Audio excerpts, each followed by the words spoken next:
안녕하십니까. 고수의 국어 강사 안종민입니다. 이번 시간에는 수능특강문학 실전학습 1회 306페이지에 있는 박완서의 도둑맞은 가난이라는 작품을 해설 강의해 보겠습니다. 먼저 작가 알아보겠습니다. 작가 박완서님은 서울대를 중퇴하셨는데요. 1931년생이고 2011년에 돌아가셨습니다. 비교적 최근에 돌아가셨고요. 상을 무지하게 많이 받으신 위대한 작가입니다. 고향은 경기도 개풍군이고요. 6.25 전쟁의 아픔, 서민의 삶의 애환을 잘 그려낸 작가로 알려져 있습니다. 서민의 일상들. 출제 가능성 알아보겠습니다. 출제 가능성은 여태까지 박완서는 2번 출제가 되는데요. 수능에 1번, 9월 모평에 1번 출제가 되셨습니다. 나목, 벌거벗은 나무, 엄마의 말뚝투, 6.25 때의 아픔을 둘 다 노래한 작품입니다. 올해가 2025년이기 때문에 출제 연도 기준으로 한 10년 정도 됩니다. 또 위대한 작가인 만큼 출제 가능성 선생님이 별표를 80% 이상 높게 보겠습니다. 별 5개 보겠습니다. 그리고 이 작품은 1975년 작품이라서 1970년대를 배경으로 하고 있다. 그리고 가난이라고 하는 것을 상징적으로 드러내는데 이거를 스톨 당했다 라는 제목입니다. 그러면 이제 보기를 보겠습니다. 14번 보기 1970년대예요. 경제개발 5개년 박정희 대통령, 그때 경제개발 5개년 새마을운동으로 경제가 성장하고요. 다만 빈부격차가 확대가 되었습니다. 수능특강 독서에 소득 불균형과 관련된 글이 있는데요. 참고해서 보시면 좋겠습니다. 일단 빈곤층은 열악한 삶의 조건을 가지고 기본적 생계를 유지하는 게 힘들었습니다. 자, 일부 부유층입니다. 일부 부유층 물질 만능주의에 사로잡혔고요. 황금 만능주의라고 해도 됩니다. 황금 만능주의라고 해도 되고 배금 사상이라고 해도 됩니다. 돈을 숭배한다는 뜻입니다. 배금주의, 배금 사상. 인간적 가치를 망각하는 일부 나쁜 새끼들이 있었다는 거죠. 그들의 이러한 태도로 인해서 바로 마상을 당한, 최소한의 자존심을 훼손당한 빈곤층이 절망감 OTA를 맛보게 된다라는 것이 이 작품의 힌트가 되겠습니다. 자, 그러면 본문 보기 전에 줄거리 한번 살펴보겠습니다. 쌤이 308쪽으로 왔는데요. 11번을 둘레로 줄거리를 쭉 정리를 해보겠습니다. 자, 파란 볼펜 꺼내시고요. 한번 시작해 보겠습니다. 11번 번호 왼쪽 위에 전체 줄거리라고 쓰고 시계 방향으로 한 바퀴 돌리겠습니다. 자, 나가 주인공이에요. 여자 주인공인데요. 작가 박완서님은 여자 주인공을 많이 등장시킵니다. 자, 슬픈 일이 있었습니다. 굉장히 아픈 일이 있었는데요. 부모님이 아버지가 다니는 회사가 에서 폐업이 되는 바람에 실직을 하고 돈을 긁어 모아서 사업을 했는데 사업도 실패를 하게 되고 결국 나를 제외한 모든 가족이 연탄가스를 마시고 스스로 극단적 선택을 하게 됩니다.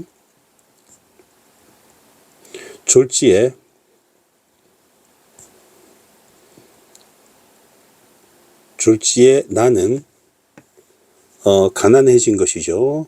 나는 허름한 사글세방에 달동네 사글세방에 거주를 하게 됩니다.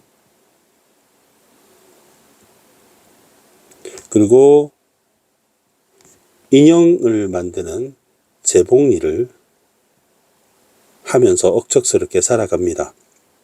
여성 하층 노동자로 생활을 하게 됩니다. 자, 어느 날 우연히 상훈이라는 사람을 만나게 되는데요. 도금을 하는 도금 공장의 노동자를 만납니다. 방세를 아끼기 위해서 둘은 상훈과 동거를 하게 되는데요. 둘은 급속도로 같은 가난한 노동자로 친해지게 됩니다. 나와 상훈은 친밀감, 공통점을 느끼고 가까워집니다. 같이 공동 통장을 만들게 되고요. 공동 통장을 만들고 생활을 합니다. 에피소드가 몇 개가 있는데요. 에피소드 첫 번째는 찌개를 끓이는데 우리 다시용 멸치를 넣잖아요. 근데 멸치 대가리에 눈을 보고 상우는 꺼려 합니다.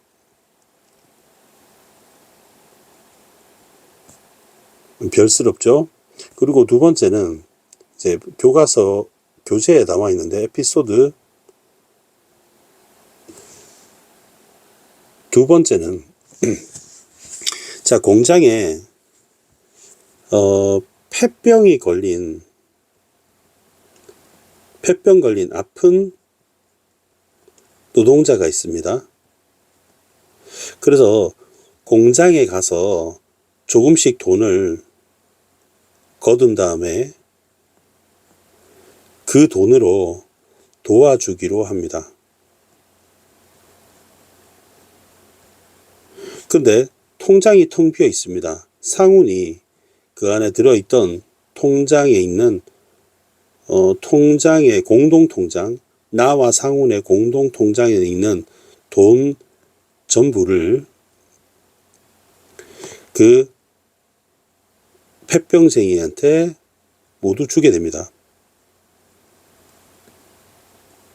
그리고 막상 모금은 하지 않았고요. 충격을 먹은 것이죠.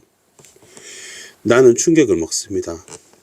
이 두 가지 에피소드로 인해서 나는 상훈이 정말 노동자가 맞는지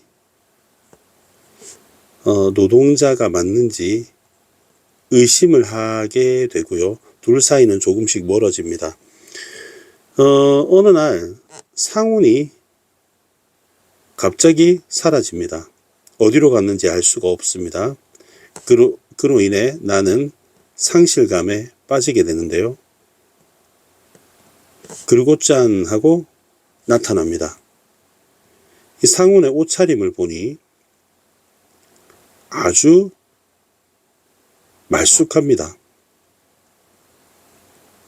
심지어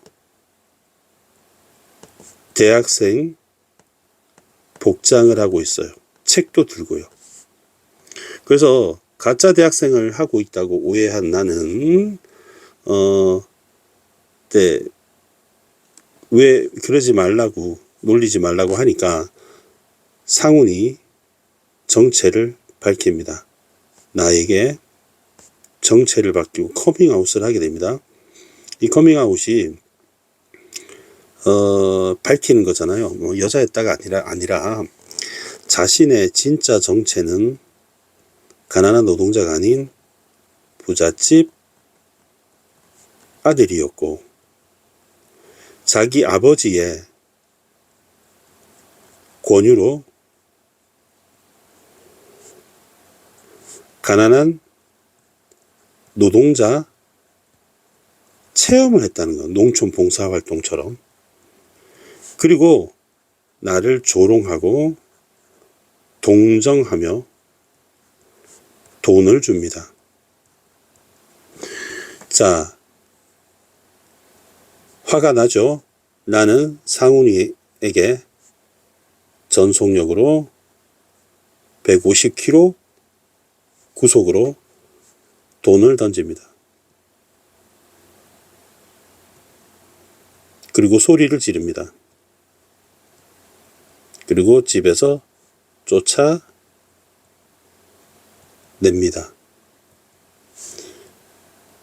나는 분노합니다. 내가 소중하게 지켰던 가난과 그리고 자존심이 훼손된 것을 느끼고 절망에 빠지는 것으로 소설은 끝납니다. 여러분 아마 한 바퀴를 글씨가 커서 돌렸을 수도 있겠어요. 그래서 전체 줄거리를 알아두시면 매우 편리할 것 같습니다. 자, 그러면 내용을 보는데요. 1인칭 시점으로 되어 있어서 여러분 빨간색 형광펜으로 나에다 한번 체크를 해보세요. 나. 이 나가 쌤이 나라고 했잖아요. 나가 1인칭 시점의 근거가 되죠. 근데 1인칭 시점은 반드시 알아둬야 되는 것이 이 서술자가 나라는 거예요. 서술자 이퀄 나 이퀄 등장 인물입니다. 그리고 또 하나 알아둘 것은 이 나는 작품 안 서술자, 작품 안 서술자, 작품 속 서술자, 그리고 이야기 내부 서술자라는 걸 아셔야 되고요. 그리고 이 나가 주인공이기 때문에 1인칭 주인공 시점이 됩니다. 여성 주인공으로 되어 있기 때문에 쌤이 여성스럽게 읽어보겠습니다. 아침에 나는 우리 공동의 예금 통장을, 이 공동은 나와 상훈의 공동 통장이에요. 같이 생활을 하니까 상훈이한테 주면서 돈을 거두려면, 모금입니다. 모금. 가난한 사람 불우이웃 돕기. 먼저 주동자가 선뜻 돈을 내놓고 나서 남에게 손을 벌리는 것이 순서이고 그렇게 해야 일이 쉬울 거라고 일러줬다. 얼마간이라도 거치는 대로 빨리 갖다 주라고 신신당부를 하고 공장에 나와서도 이제 선생님이 아까 인형에 붙일 재봉 일을 하고 있습니다. 뭔가 좋은 일을 하고 있다는 걸로. 왜냐하면 누군가를 타인을 돕는 일이잖아요. 기부처럼. 하루 종일 마음이 흐뭇했다. 그러면 심리 묘사가 잘 나와 있습니다. 내가 살고도 남을 돕는다. 생각만 해도 자랑스러웠다. 기분 좋습니다. 남을 돕는다는 마음에. 그러나 밤에 돌아온 나는 기절할 만큼 놀랄 밖에 없었다.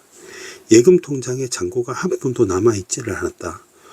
몽땅 털어 폐병쟁이한테 갖다 줬다는 거였다. 이제 인용한 거죠. 이 인용한 거는 상훈의 말입니다. 상훈의 말을 듣고 이렇게 알았다는 거죠. 3만 원이 넘는 돈을, 여러분 1970년대입니다. 몽땅, 그게 어떤 돈이라고. 정말이지 미치고 환장하지 않고서 도저히 그럴 수 없는 일이었고, 나 역시 미치고 환장하지 않고서는 도저히 참아줄 수 없는 일이었다. 미안하게 됐어. 그렇지만 말이야, 네가 몰라서 그렇지 누구한테 돈을 걷니? 다 말도 못하게 지독한 가난뱅이들 뿐인걸? 뭐라고? 모두 가난뱅이들 뿐이라고?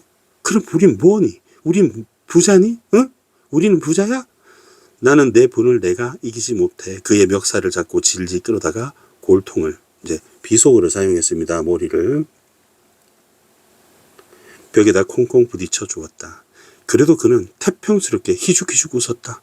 그는 3만 여원 중 반이 넘는 돈이 자기 돈인데 조금도 아까워하지 않고 있다. 여러분, 실체를 알고 나면 이게 이해가 됩니다. 굉장히 부자였기 때문에 3만 원은 아무것도, 부자이기 때문이겠죠. 였기가 아니라 부자이기 때문에 아무것도 아닌 거죠. 내 입장에서는 가난한 노동자로 이해하고 있기 때문에 미치고 팔딱 뛸 일이고, 그렇다고 그가 폐병쟁이를 뼈아프게 동정했고도 아니라는 걸 나는 안다.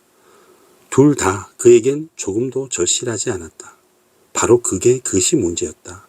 따라서 도와주고 싶은데 돈은 아깝고 그래서 돈을 꺼냈다 넣었다 2,000원을 내놓을까 3,000원을 내놓을까 1,000원 상관으로 10분도 넘어 괴로워하고 도와줄까 말을까 1시간도 넘어 애타심과 이기심이 투쟁을 하는 이제 내적 갈등을 했다는 얘기죠. 힘들게 모은 그런 돈 1,000원 줄까 2,000원 줄까 3,000원 놓을까 뼈아픈 갈등을 전혀 겪지 않고 헌신짝 버리듯 지교법 무심히 3만 영혼을 그냥 버렸던 것이다. 그걸 깨닫자 나는 오한처럼 오싹 기분 나쁜 불안감을 느꼈다. 넌 뭐니? 넌 뭐야? 이 새끼야. 넌 부자니? 부자야? 하고 의심을 하게 되는 겁니다. 100%는 아니고요. 나는 불안을 털어버리려고 다시 악을 썼지만 그는 여전히 희죽희죽 웃기만 했다. 나는 제풀에 지쳤다. 나는 기진맥진 지칠 대로 지쳤는데도 좀처럼 잠들지 못했는데 그는 곧 잠들었다. 나는 수명이 다 돼 침침한 20촉짜리 형광등 밑에서 그의 자는 얼굴을 곰곰이 들여다보았다. 도대체 넌 뭐냐? 3만 원이 넘는 돈을 헌신적처럼 버리고 편안하게 잠수진 너는 뭐냐? 기가 죽지 않은 건 좋다고 치자. 그렇지만 너의 그건 가난뱅이들의 억척스럽고 모진 그 청청함과는 확실히 다르다. 전혀 이질적인 것이다. 나는 깊이 전율했다. 중략 줄거리. 폐병에 걸린 공장 동료에게 너무 큰 돈을 선뜻 줘버린 상훈과 갈등을 겪은 후 나는 발작적으로 상훈에게 신경질을 부린다. 어느 날 갑자기 예고도 상훈이 집을 나가버리고 나는 공장에 나가 있는 동안 그가 돌아와 있을 것 같은 확신으로 하루하루 보낸다. 그러던 어느 날 새로운 사건. 집에 와보니 상훈이 돌아와 있었는데 그는 대학 배지를 단 좋은 옷을 입고 두꺼운 책까지 들고 있었다. 이제 부유하다는 것이죠. 부자야, 한마디로 부유층, 부자라는 것이죠. 상류층이라는 얘기입니다. 그가 도둑질해서 가짜 대학생 행세를 하고 있다고 생각한 나는 겁먹은 소리로 미쳤냐며 상훈에게 알려준다. 여봐, 그러지 말고 이제 내가 하는 소리를 정신 차리고 똑똑히 들어. 나는 미치지도 않았고 도둑놈은 더구나 아니야. 나는 부잣집 도련님이고 보시는 바와 같이 대학생이야. 아버지가 좀 별난 분이실 뿐이야. 아들 자식이 너무 고생도 모르고 자라는 걸 걱정하셔서 방학 동안 어디 가서 좀 고생 좀 실컷 하고 동기한 줄 좀 알고 오라고 무일푼으로 나를 내쫓았던 거야. 알아듣겠어? 어떻게 그걸 알아들을 수 있단 말인가? 우리 어머니는 부자들이 얼마나 호강을 하며 사나에 대해서 아는 척하기를 좋아했었다. 세상에 돈만 있으면 안 되는 게 없고 못하는 게 없고 인생의 모든 연락은 희열할 때 기쁨과 즐거움이란 뜻입니다. 즐거움. 돈이 있으면 사실 다 되잖아요. 그죠? 돈 주위에 아양을 떨며 모여든다고 했다. 그렇지만 가난뱅이 짓을 장난삼아 해보는 부자들에 대해서는 들은 바가 없다. 우리 아버지는 좋은 분이야. 요즘 세상에 보기 드문 분이지. 자식들에게 호강 대신 여러 가지 어려움을 겪게 하고 싶었던 거야. 덕택에 나는 이번 방학에 아주 소중한 경험을 할 수 있어서 가난 체험을 했다는 얘기입니다. 가난 체험. 가난하지도 않으면서 호기심으로 결국 호기심으로 가난을 체험하려고 몰카를 이렇게 찍는다면 실제로 가난한 사람은 마상을 당하겠죠. 돈 주고도 살 수 없는 귀한 경험이었어. 참 생각난다. 인형옷 만드는 집 아줌마가 텔레비전 연속극 얘기를 하면서 재벌의 아들이 인생 공부 삼아 물장사인가 뭔가를 한다는 얘기를, 술장사죠. 술장사. 물장사. 얘기를 하던 것이 생각난다. 아무리 연속극 드라마라지만 구역질 나는 얘기라고 생각했다. 도대체 가난을 뭘로 알고 지네들이 희롱을 하려고 해? 부자들이 제도를 갖고 무슨 짓을 하든 아랑곳할 바는 아니지만 가난을 희롱하는 것만은 용서할 수 없지 않은가? 가난한 계집을 희롱하는 것 용서할 수 있다 손 치더라도 가난 그 자체를 희롱하는 건 용서할 수 없다. 더군다나 내 가난은 그게 어떤 가난이고라고. 내 가난에서 나에겐 소명이다. 소중하게 지켜왔다는 거죠. 아버지는 만족하고 계셔. 내가 그동안 그 지독한 생활을 잘 견딘 걸, 그리고 그래서 친구들의 자식들을 그렇게 고되게 키우는 걸 권하실 모양이야. 실상 요새 있는 사람들 자식들 너무 연하게 키우거든. 맙소사. 이제부터 부자들 사회에서 가난 장난이 유행일 거란다. 기름진 영감들이 모여 앉아 자네 자식 거기 아직 안 보냈나? 웬걸 지금 여권 수속 중이네. 누가 그까지 미국 말인가 빈민군 말일세. 그럼 가난한 동네 빈민구라고 상상을 한 겁니다. 그리고 이제 진짜 마지막 카운트 펀치를 날립니다. 그래서 아버지가 기분 좋아하는 낌새를 타가지고 네 얘기를 했어. 이런저런 빈민골 비참한 실정을 말씀드리려다가 대수롭지 않게 슬쩍 내비쳤지. 글쎄 하룻밤에 연탄 반장을 아끼자고 체온을 나누기 위해 남자를 한 이불 속에 끌어들인 여자애가 있더라고 말이야. 이게 나죠, 나. 해서는 안 될 말이죠. 패드립보다 더 심한 겁니다. 물론 끌려 들어간 남자가 나였다는 소리는 빼고, 그랬더니 아버지가 의외로 깊은 관심을 보이시고 집에 데리고 와 잔심부름이라도 시키다가 쓸만하면 어디 약이라도 보내자고 하시잖아. 좋은 기회야. 이 기회에 이런 끔찍한 생활을 청산해. 지금 가난한 생활, 생존을 위해서 열심히 살고 있는 사람을 끔찍한 생활을 비하하는 거잖아요, 지금.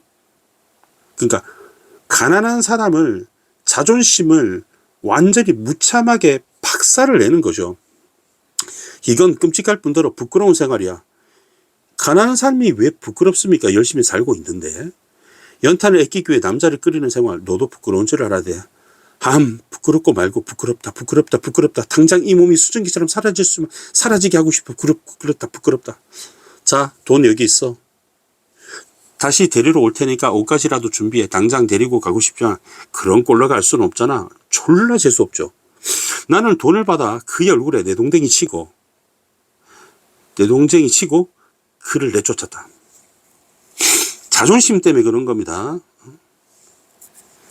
마음으로는 돈 받고 싶었겠죠. 6방의 식구들이 맨발로 뛰어나와 구경할 만큼 사글세방 여러 사람이 사는 이 집입니다. 목이 터지게 악다군을 치고 갖은 욕설을 퍼부어 그가 혼비백상 도망치게 만들었다. 가엾게 실이 미쳤구나. 상우는 진짜 일부 부유층 중에서 물질 만들기에 빠져가지고 가난한 사람에 대한 배려가 없는 이기주의적이고 개인주의적인 아주 나쁜 놈입니다.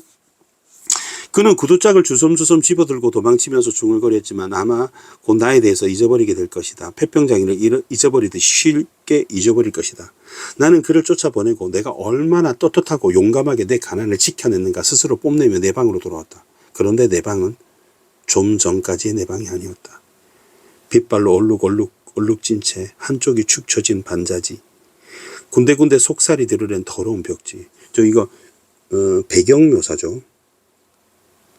가난한 현실을 말합니다. 지퍼가 고장난 비닐 트렁크, 절뚝박이 날린 포마이카 상, 제 몸보다 더 큰 배터리와 서로 결박을 짓고 있는 낡은 트랜지스터 라디오, 우울해진 양은 냄비와 양은 식기들. 이 쭉 배경 묘사를 했습니다. 이런 것들이 어제와 똑같은 자리에 있는데도 어제 그것이 아니었다. 왜냐하면 가난을 도둑 맞았기 때문입니다. 다른 가난을 도둑 맞았다는 얘기는 가난을 부유층에게 조롱의 대상으로 전락했다는 겁니다. 조롱과 장난과 희롱과 농간의 대상으로 전락해버린 것이죠. 결국 나의 자존심이 무참하게 훼손되었다는 얘기입니다. 그것들은 다만 무의미하고 추했다. 어제 그것들이 서로 일사불란하게 나의 가난을 구성하고 있었다면 이제 그것들은 분해되어 추한 무용지물일 뿐이었다. 판잣집이 헐리고 나면 판잣집을 구성했던 나무 판때기 슬레이트 진흙덩이 시멘트 벽돌 문짝들이 무의미한 쓰레기 더미가 되듯이 내 가난을 구성했던 내 살림살이들이 무의미하고 더러운 잡동사니가 되어 거기 내 동댕이 쳐 있었다. 나는 그것을 다시 수습할 수 있을 것 같지가 않았다. 내 방에는 이미 가난조차 없었다. 나는 상훈이가 가난을 훔쳐갔다는 것을 비로소 깨달았다. 나는 분해서 이를 부드득 갈았다. 그러나 내 가난의 의미를 무슨 수로 돌려받을 수 있을 것인가? 나는 우리 집안의 몰락의 과정을 통해서 아버지가 실직을 하게 되고 폐업으로 실직을 하게 되고 회사가 폐업하니까 실직이 되죠. 일자리가 없어지니까. 옛날에 쌍용자동차 그랬잖아요. 쌍용자동차가 폐업하니까 노동자들이 길거리에 나앉았단 말이죠.